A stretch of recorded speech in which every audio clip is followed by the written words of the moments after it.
Pakistan, a nation of over 250 million people, deeply religious, predominantly young, and caught in a perpetual loop of political and economic turmoil. Beneath the surface of this nuclear-armed republic lies a volatile mix: mounting poverty, rising extremism, and a constant threat of conflict with its arch-rival, India. Will the military actually save Pakistan? Every evening at Wagah, elite Indian and Pakistani soldiers perform a highly choreographed ritual before closing the border gates. But behind this theatrical spectacle lies an unresolved 80-year-old territorial dispute over Kashmir, a conflict that has triggered multiple full-scale wars and brought two nuclear-armed neighbors to the brink of catastrophe.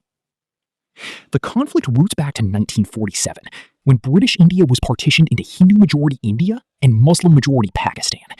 Up to 15 million people were displaced, and hundreds of thousands died in the chaos.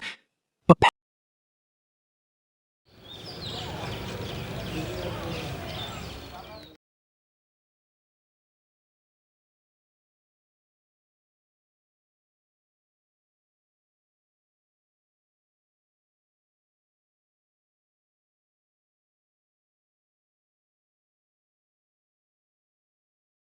in 1971, East Pakistan broke away to become Bangladesh with Indian support, a devastating blow that saw Pakistan lose half its territory.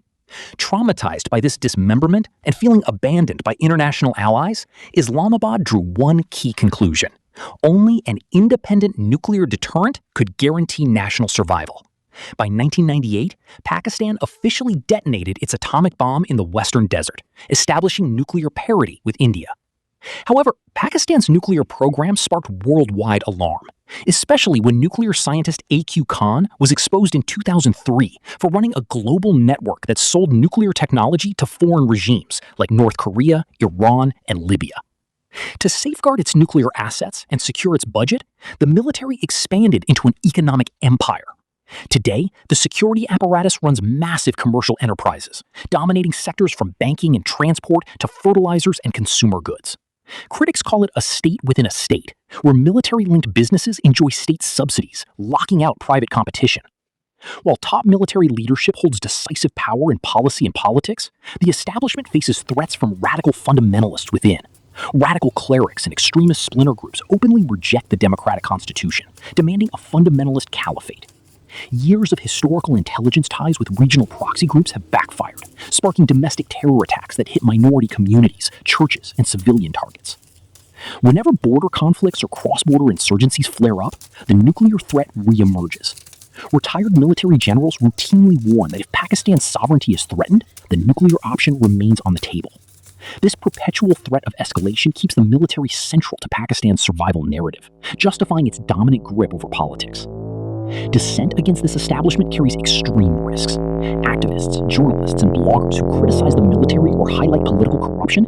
The deep desire for change birthed the political rise of populist figures like Imran Khan. Capitalizing on youth frustration and widespread economic stagnation, Khan promised to break the entrenched elite structures. However, his eventual clash with the top military leadership over appointments landed him behind bars, proving once again that challenging the establishment carries immense costs. With over a third of its population under 15, Pakistan stands at a historic crossroads. Its people demand economic stability, civil rights, and peace. Yet, with a heavily dominant military establishment, unresolved external conflicts, and deep internal divisions, Pakistan's search for stability remains one of the greatest geopolitical challenges of our time.